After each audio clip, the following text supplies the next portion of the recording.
The formula for the perimeter of a rectangle is P is equal to 2L plus 2W. That's perimeter is equal to 2 times the length plus 2 times the width. In part A, we want to solve this formula for W. So rewriting our equation, P is equal to 2L plus 2W.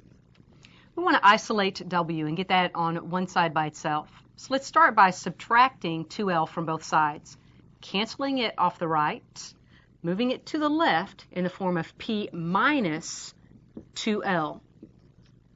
These terms are not alike, so we can't combine them.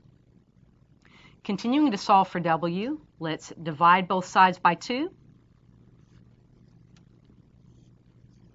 so that it cancels from the right. And we have W is equal to P minus 2L over 2.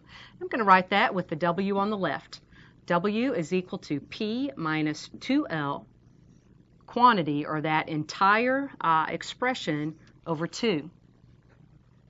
Now in part B, if P is equal to 116 and L is equal to 40, find the value of W.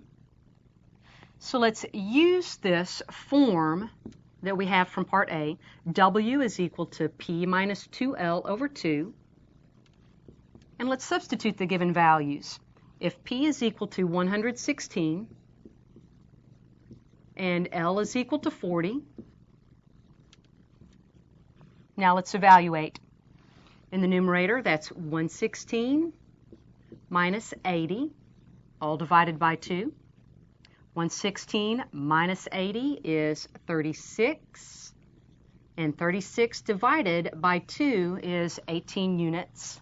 The width in part B is 18.